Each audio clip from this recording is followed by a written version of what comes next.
Olá! Hoje a gente vai mergulhar num dos capítulos mais complexos e, sem dúvida, mais decisivos, não só da história africana, mas da história mundial. Vamos juntos investigar as raízes da escravidão na África, o impacto absolutamente devastador do tráfico transatlântico e, claro, o legado duradouro que continua moldando o continente até os dias de hoje.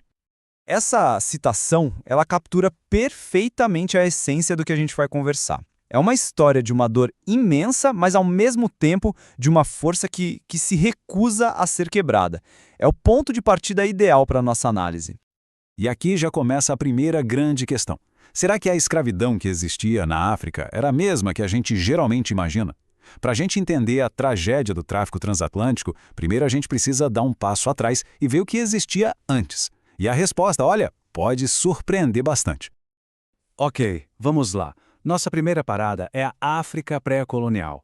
Um continente vasto, cheio de impérios, reinos e sociedades supercomplexas, muito antes da chegada em massa dos europeus. Em grandes reinos como o Império de Gana ou o Império do Mali, a escravidão já existia sim, mas era fundamentalmente diferente. Na maioria das vezes, a condição de escravizado não era uma sentença para a vida toda, e muito menos hereditária. Havia até a possibilidade de integração na sociedade, de ascensão social.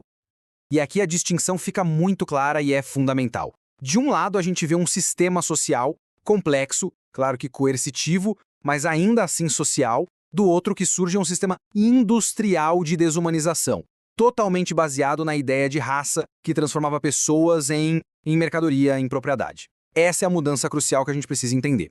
E é exatamente nesse ponto que a história toda muda de figura, de uma forma drástica. A chegada dos exploradores europeus e a demanda gigantesca por mão de obra nas Américas iniciaram uma nova era de exploração numa escala que nunca tinha sido vista antes. E o motor dessa devastação toda foi o chamado comércio triangular. Era um ciclo vicioso. Armas e produtos manufaturados saíam da Europa e eram trocados por vidas humanas na África.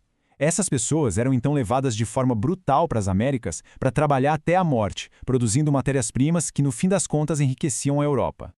12 milhões. E olha, essa é uma estimativa considerada conservadora. É difícil até de processar. Cada número desses representa uma vida, uma família, uma cultura inteira, um futuro que foi simplesmente roubado. A escala é quase incompreensível. Mas o que alimentou essa máquina terrível? Basicamente, foi uma combinação de fatores. Tinha a demanda absurda por trabalho forçado nas Américas, as rotas comerciais que já existiam e foram adaptadas para esse tráfico de gente, e, um ponto crucial, a participação de alguns reinos africanos que trocavam prisioneiros de guerra por produtos europeus.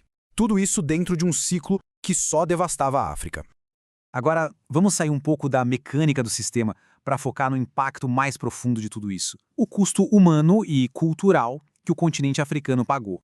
Essa frase resume a tragédia de uma forma muito poderosa. Não foi só a perda de pessoas, foi a desestruturação completa de sociedades. Uma ferida que continua aberta e ecoando até hoje. O impacto foi simplesmente catastrófico. A remoção de milhões de pessoas, a maioria jovens e fortes, destruiu economias locais. Famílias foram separadas para sempre. Conhecimentos passados de geração em geração, através das tradições orais, se perderam. E as mulheres, em particular, sofreram uma dupla exploração, uma brutalidade que envolvia tanto o trabalho forçado quanto a violência sexual.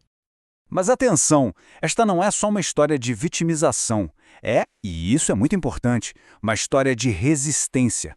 Contra tudo e contra todos, o espírito humano se recusou a ser quebrado. É fundamental entender isso. Os africanos nunca, jamais aceitaram a escravidão passivamente. A luta pela liberdade começou no exato momento em que ela foi roubada, e essa luta tomou as mais diversas formas. A resistência estava em toda parte. Desde as revoltas desesperadas a bordo dos navios negreiros até a gigantesca Revolução Haitiana. A única revolta de escravizados que deu certo e que levou à fundação de um novo país. E não era só a luta armada, não. Preservar a cultura, a música, as histórias, tudo isso era, em si, um poderoso ato de desafio. Para fechar, vamos conectar todo esse passado com o nosso presente. Porque o fim do tráfico e do colonialismo não apagou as consequências. Os ecos daquela era, eles ainda ressoam muito forte hoje em dia.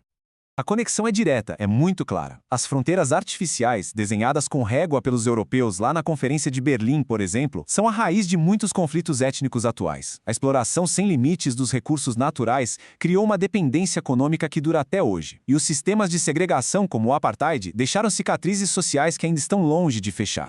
Essa citação do Nelson Mandela resume essa continuidade de uma forma brilhante. A luta pela liberdade e igualdade continua sendo um eco da resistência contra a escravidão. A longa caminhada pela liberdade, que ele simboliza, é parte da mesma jornada que começou séculos atrás nos porões dos navios. O que nos traz esta reflexão final? Entender essa história não é só ficar olhando para o passado.